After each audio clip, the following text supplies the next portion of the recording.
اللہ۔ الصلاۃ والسلام علیک یا رسول اللہ۔ الصلاۃ والسلام علیک یا حبیب اللہ۔ الصلاۃ والسلام علیک یا حبیب اللہ۔ الصلاۃ والسلام علیک یا نبی اللہ۔ الصلاۃ والسلام علیک یا نبی اللہ۔ صلی اللہ تعالی علیہ وسلم۔ صلی اللہ تعالی علیہ وسلم۔ اشربہ کا بیان چل رہا ہے۔ حدیث پاک کی روشنی میں ابھی تک گفتگو ہوئی اور نبیذ کا ذکر فرمایا گیا۔ حدیث میں نبیذ کا ذکر آیا کہ حضور صلی اللہ علیہ وسلم نبیذ پیا کرتے تھے، اور شراب کے بارے میں فرمایا کہ یہ حرام چیز ہے، اور شریعت نے جو چیزیں حرام رکھی ہیں وہ ہمارے لیے نقصان والی تھیں، اس لیے اسے حرام رکھا، اور جو چیزیں ہمارے لیے فائدہ مند تھیں اسے حلال اور طیب رکھا ہے۔ شراب کا ذکر ہو رہا ہے کہ شراب لغت میں ڈکشنری میں کسے کہتے ہیں؟ کسی بھی پینے کی چیز کو شراب کہا جاتا ہے، لیکن اصطلاح فقہا میں شراب اسے کہتے ہیں جس سے نشہ ہوتا ہے، جس سے عقل ختم ہو جاتی ہے۔ اس طرح کی بہت ساری شراب کی قسمیں ہیں، کوئی انگور کی شراب، کوئی کھجور کی شراب، کوئی گنے کی شراب، اس طرح قسم قسم کی شرابیں ہوتی ہیں۔ بہرحال جو بھی شراب ہو، نشے والی چیز ہو، وہ حرام ہے۔ مسئلہ نمبر 1، خمر حرام بعینہ ہی ہے، اس کی حرمت نص قطعی سے ثابت ہے، اور اس کی حرمت پر تمام مسلمانوں کا اجماع ہے۔ اس کا قلیل و کثیر سب حرام ہے، اور یہ پیشاب کی طرح نجس ہے، اور اس کی نجاست غلیظہ ہے، اور جو اس کو حلال بتائے کافر ہے اور نص قرآنی کا منکر ہے۔ خمر جو حرام ہے، جو شراب ہے، اس کے بارے میں فرماتے بعین ہی حرام ہے۔ بعین ہی یعنی بالکل یہ حرام ہی ہے، اور اس کی جو حرمت ہے، یعنی اس کا جو حرام ہونا ہے، یہ قرآن اور حدیث سے ثابت ہے۔ نص قطعی کا مطلب قرآن اور حدیث سے یہ ثابت ہے کہ یہ چیز حرام ہے، اور اس کے حرام ہونے پر تمام مسلمانوں کا اجماع ہے، یعنی ہر مسلمان جو ہے وہ اسے حرام سمجھتا ہے، حرام کہتا ہے، اور تمام ائمہ اسے حرام ہی بتاتے ہیں۔ اور اس کا تھوڑا اور زیادہ سب حرام ہے، ایسا نہیں کہ تھوڑا جائز ہو اور زیادہ ناجائز ہو، ایسا نہیں، تھوڑا بھی حرام، زیادہ بھی حرام۔ اور اس کی یہ حرام کس طرح ہے؟ بالکل پیشاب کی طرح یہ ناپاک ہے۔ شراب جو ہے یہ جس طرح پیشاب ناپاک ہے، اسی طریقے سے شراب بھی ناپاک ہے، اور اس کی جو نجاست ہے اسے نجاست غلیظہ کہا جائے گا، یعنی یہ غلاظت والی گاڑھی نجاستوں میں اس کا ذکر آتا ہے۔ اور جو اس کو حلال بتائے گا، شراب کو جو حلال بتائے وہ کیا ہے؟ کافر ہے۔ جو اسے حلال پیے وہ کافر نہیں، جو حلال سمجھے وہ کافر، یعنی جو حلال جانے کی ہے پینا کیا ہے؟ حلال ہے، تو وہ کیا ہے؟ کافر۔ اور جانتا ہے کہ حرام ہے لیکن پھر بھی پیتا ہے، تو اس پینے کا گناہ ہوگا اسے، لیکن وہ کافر نہیں ہوگا۔ جیسے نماز کا انکار کوئی کرے تو کافر، لیکن نماز نہیں پڑھتا تو کافر نہیں ہے، گناہ ہوگا اس کا۔ اسی طرح حلال کو حرام بتائے گا، شراب کو اگر حلال بتائے گا تو کافر ہے، اور پیے گا تو کافر نہیں ہے، گناہ اس کا ہوگا۔ اور یہ نص قرآنی اگر انکار کرتا ہے، شراب کے حرام ہونے کا انکار کرے کہ یہ حرام نہیں ہے، تو نص قرآنی کا منکر ہے، یعنی قرآن کی آیت کا کیا ہے؟ منکر ہے، حدیث کا یہ منکر ہے، انکار کرنے والا ہے۔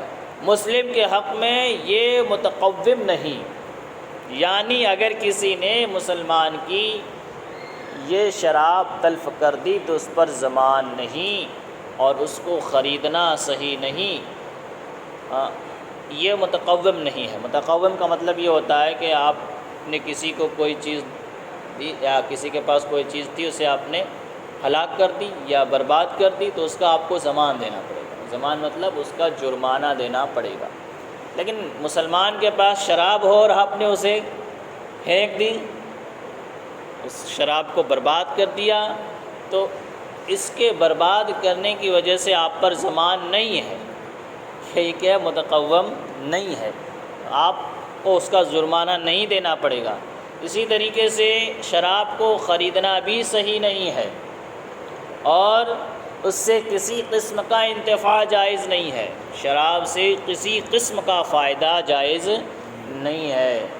دوا کے طور پر استعمال کرنا بھی جائز نہیں ہے اور جانور کو بھی پلانا جائز نہیں ہے، اور اس سے مٹی بھگا سکتا ہے، نہ حقنہ کے کام میں لائی جا سکتی، مٹی کو بھی نہیں بھگا سکتا، اس سے مٹی جو بھگاتے ہیں پانی ڈال کر کے، تو اس سے وہ شراب سے مٹی کو بھی نہیں بھگو سکتا، اور حقنہ کے کام میں بھی نہیں لائی جا سکتی، یعنی پاخانہ کے مقام میں حقنہ دوا ڈالی جاتی ہے تو اس کو مطلب علاج کے لیے بھی اس کا استعمال نہیں ہو سکتا، اور اس کے پینے والے کو حد ماری جائے گی اگرچہ نشہ نہ ہوا ہو۔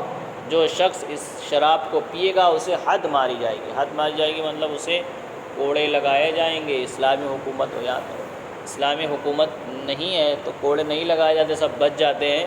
اسلامی حکومت ہو تو ایک گناہ پر جب سزا ملے گی ایک کو تو سارے سدھر جائیں گے، سارے کیا ہو جائیں گے؟ سدھر جائیں گے۔ لیکن اسلامی حکومت نہیں تو سوچتے ہیں ہم کوئی ہمارے بال بیگا کرنے والا نہیں ہے، لیکن اللہ کی بارگاہ میں جب جواب دینا ہوگا تب وہ جواب دینا کیا ہو جائے گا؟ مشکل ہو جائے گا۔ بہرحال کہنے کا مطلب یہ کہ شراب بالکل حرام ہے، پیشاب کی طرح ناپاک ہے، نہ اسے دوا کے لیے استعمال کر سکتے ہیں اور نہ ہی جانور کو پلا سکتے ہیں، جانور کو بھی شراب نہیں پلا سکتے۔ اور کوئی یہ کہے کہ اب بیمار کو علاج کے لیے شراب پلائے، کچھ ڈاکٹر کہتے ہیں کہ تم کو یہ شراب پینی پڑے گی تو ہی تمہیں دوا اثر کرے گی ورنہ اثر نہیں کرے گی، تو اس کے لیے بھی یہ حکم ہے کہ دوا کے طور پر بھی شراب کو نہیں پلایا جا سکتا، ٹھیک ہے، کیونکہ اللہ نے حرام چیز میں شفا نہیں رکھی ہے، اللہ نے حرام چیز میں شفا نہیں رکھی ہے، تو اس لیے اس کا پلانا، پینا، جانور کے لیے استعمال کرنا، کسی بھی قسم کا فائدہ بیچنا، خریدنا، یہ سب کیا ہے؟ ناجائز ہے، حرام ہے۔ مسئلہ نمبر 2، جانوروں کے زخم میں بھی بطور علاج اس کو استعمال میں نہیں لا سکتے۔ جانور کو جو زخم ہو جاتا ہے، کوڑا پھنسی جانور کو ہو جائے تو اس کے اوپر بھی شراب ڈال کر کے اس کا علاج نہیں کر سکتے، اسے دوا کے ذریعے سے علاج کیا جائے، شراب کے ذریعے سے نہیں۔ مسئلہ نمبر 3، شیرہ انگور کا پکایا، انگور کا شیرہ پکایا یہاں تک کہ 2/3 سے کم جل گیا، 2/3 سے 3 حصے تو اس میں سے 2/3، 1/3 2/3 سے کم جل گیا، یعنی 1/3 سے زیادہ باقی ہے اور اس میں نشہ ہو تو یہ بھی حرام اور نجس ہے۔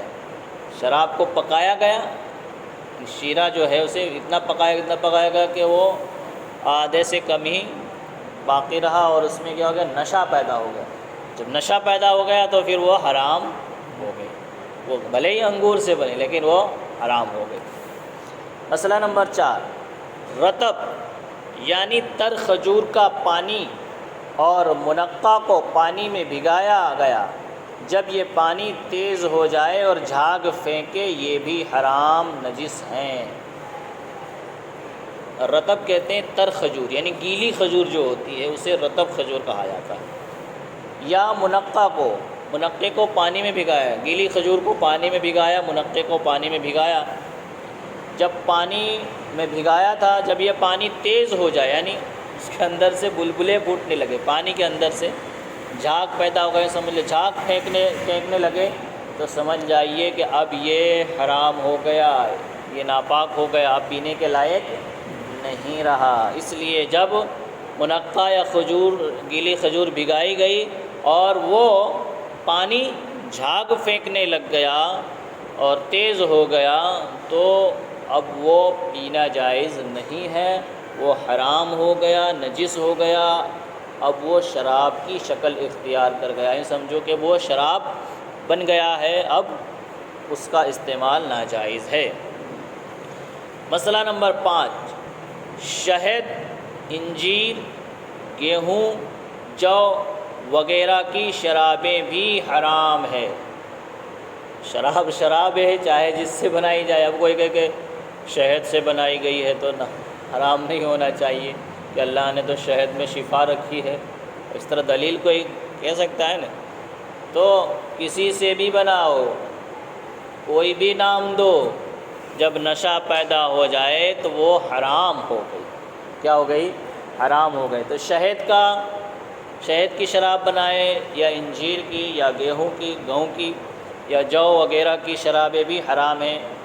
مثلا یہاں ہندوستان میں مہوے کی شراب بنتی ہے۔ ہندوستان میں مہوا ہوتا ہے، ایک درخت ہوتا ہے، اس کے جو پھول ہوتے ہیں وہ پھول بالکل انگور جیسے ہی ہوتے ہیں، وہ ٹوٹ ٹوٹ کے گرتے ہیں، تو اسی سے شراب بنائی جاتی ہے۔ تو وہ بھی کیا ہے؟ نشہ والا ہوتا ہے، وہ بھی حرام ہے، وہ شراب بھی کیا ہے؟ حرام۔ بہرحال کسی بھی چیز کی شراب بنائی جائے تو شراب ہی رہے گی، نجس اور ناپاک ہی رہے گی، حرام ہی رہے گی۔ وہ اس کا حکم وہی ہوگا جو شراب کا حکم ہے، یعنی اس کو پینا جائز نہیں، اس کا استعمال کرنا، اس کو خریدنا، اس کا بیچنا، یہ سب کیا ہے؟ ناجائز اور حرام ہے۔ مسئلہ نمبر 6، کافر یا بچے کو شراب پلانا بھی حرام ہے۔ کافر کو شراب پلایا، مسلمان کو نہیں پلایا، کافر کو پلایا۔ کافر کی دعوت کرتے ہیں تو ساتھ میں شراب بھی اس کو پیش کرتے ہیں، تو یہ کیا ہے؟ ناجائز اور حرام ہے۔ بچے کو پلا دیا کہ بچہ کا شریعت کے احکام لاگو نہیں ہوتے، چلو اسے پلا دیتے ہیں، کیا ہوگا؟ تو اسے بھی پلانا حرام ہے۔ گناہ کس پہ ہوگا؟ پلانے والے پر ہوگا، پلانے والے پر گناہ ہوگا۔ کافر یا بچے کو شراب پلانا بھی حرام ہے، اگرچہ بطور علاج پلائے، علاج کے طور پر بھی نہیں پلا سکتا، اور گناہ اسی پلانے والے کے ذمہ ہے۔ گناہ کس کے ذمہ ہوگا؟ جو پلائے گا اس کے ذمہ اس کا گناہ ہوگا۔ اور بعض مسلمان انگریزوں کی دعوت کرتے ہیں اور شراب بھی پلاتے ہیں اور گنہگار ہیں، اس شراب نوشی کا وبال انہی پر ہے۔ انگریزوں کی بات ہے، انگریز کو تو دعوت کم یہاں پہ دوسرے ملک میں کرتے ہوں گے، ہندوستان میں کافروں کی دعوت کرتے ہیں۔ شادی بیاہ کے موقع پر ایک تو مسلمانوں کا کھانا، دوسرا ایک ہندو رسوئی بنا دے کہ وہاں سب ہندو ہی کھائیں گے، دوسرا کوئی کھائے گا نہیں، اور پھر اسی میں جو پینے والے ہوتے ہیں ان کا الگ انتظام کر دیتے ہیں۔ تو یہ گناہ کس کے اوپر ہوگا پلانے کا؟ جس نے انتظام کیا ہے، جس کے یہاں شادی ہے، جو مالک ہے، اس کے اوپر یہ گناہ ہوگا۔ یہ نہیں کہا جائے گا کہ بھائی چلو اس کی دوستی تھی تو دوستی میں پلا دیا، بھلے ہی کافر کو پلایا، کافر کو پلاؤ یا بچے کو پلاؤ، اس کا جو مقصد ہے وہ تو پورا کرے گی۔ شراب کا مقصد کیا ہے؟ عقل کو ختم کرنا، تو عقل کو ختم کرے گی۔ تو اس لیے کیا ہے؟ شریعت میں کافر کو پلانا بھی ناجائز اور حرام ہے، اس سے بھی بچنا چاہیے۔ مسئلہ نمبر 7، نبیذ یعنی کھجور یا منقع کو پانی میں بھگویا جائے، وہ پانی نشہ پیدا ہونے سے پہلے پیا جائے، یہ جائز ہے۔ نشہ پیدا ہونے سے پہلے پیا جائے تو جائز ہے، احادیث میں اس کا جواز ثابت ہے برابر۔ تو اسی کا ذکر پہلے بھی ہوا، جسے نبیذ کہا جاتا ہے، کھجور ہو، منقع ہو، کسمس ہو، جو بھی بادام ہو، کھارے کو، اسے بھگایا اور اس کا جو پانی ہوا اسے پیا، تو یہ کیا ہے؟ شریعت کے اعتبار سے جائز ہے، حدیث میں بھی اس کا ذکر آیا ہے۔ اب اس کو بہت دنوں تک رکھا، چھوڑ دیا، یہاں تک کہ وہی جو چیز جائز تھی اب ناجائز ہو گئی۔ ناجائز کیسے ہو گئی؟ اب وہ خراب ہو گئی، خراب ہونے کے بعد اب وہ شراب کی صورت اختیار کر جائے گی، جھاگ بن جائے گا اس کے اندر، اس کے اندر سے بلبلے پھوٹنے لگیں گے تو یہ ناجائز اور حرام ہو جائے گی۔ اس لیے جب تک نبیذ ہے تبھی تک پینا جائز ہے، جب وہ نبیذ سے شراب کی شکل اختیار کر لے تو وہ ناجائز اور حرام ہو جائے گی، اس سے بچنا چاہیے۔ بہرحال کہنے کا مطلب یہ ہے کہ جو بھی شریعت کے خلاف چیزیں ہیں اس سے ہمیں بچنا ہوگا، اسی میں ہماری کامیابی ہے، اور جو شریعت کے مطابق ہیں، جس کا پینا شریعت نے جائز رکھا ہے اسے آپ پیجئے، اس میں کوئی حرج نہیں ہے، کیونکہ تکلیف والی چیز کو جب آپ پئیں گے تو آپ میں شریعت کا کچھ نقصان نہیں ہوگا، نقصان آپ کا ہوگا۔ شریعت کا کام تھا بتا دینا، ہمارا کام ہے بتا دینا، اس لیے کہتے ہیں وما علینا الا البلاغ، کیا مطلب ہم پر نہیں ہے مگر پہنچانا، اب عمل کرنا نہ کرنا تمہارا کام ہے، سر پکڑ پکڑ کے دیوار میں تھوڑی نہ پٹکیں گے کہ عمل کرو کرو کرو، بتا دینا مقصد ہے ہمارا۔ تو اسی طریقے سے قیامت کے دن بھی جب لوگوں کو جہنم میں ڈالا جائے گا تو فرشتے پوچھیں گے کیا تمہارے پاس کوئی ڈر سنانے والا نہیں آیا تھا، کیا تم کو ڈرانے والا نہیں آیا تھا، کیا نبی نہیں آئے تھے تمہارے پاس تم کو بتانے کے لیے کہ اللہ ایک ہے، اللہ کی عبادت کرو؟ تو سب کہیں گے ہاں ہاں آئے تھے لیکن ہم نے مانا ہی نہیں تھا، ہم نے مانا ہی نہیں تھا۔ جب مانا نہیں تھا تو فرشتے کہیں گے تو جاؤ سزا بھگتو۔ اس لیے کیا ہے، عمل کرنا چاہیے، احادیث کے مطابق عمل کرنا چاہیے، شریعت کے مطابق عمل کرنا چاہیے۔ جو زندگی شریعت کے مطابق گزر جاتی ہے وہ کامیاب اور کامران ہوتی ہے، اس کی ہر منزل آسان ہوتی ہے، قبر کی حشر کی منزل بھی آسان ہوتی ہے، اسی میں بندہ کامیاب ہوگا۔ ورنہ دنیاوی معاملات کو لے کر کے چلے اور شریعت کو چھوڑ دے تو پھر وہ زندگی کامیاب نہیں ہوتی۔ انشاءاللہ مسئلہ نمبر 8 سے پھر گفتگو کریں گے۔ اللہ تبارک و تعالیٰ کی بارگاہ میں دعا ہے کہ مولا جو کچھ بیان ہوا اسے ہمیں سمجھنے کی، عمل کرنے کی توفیق عطا فرما۔ آمین۔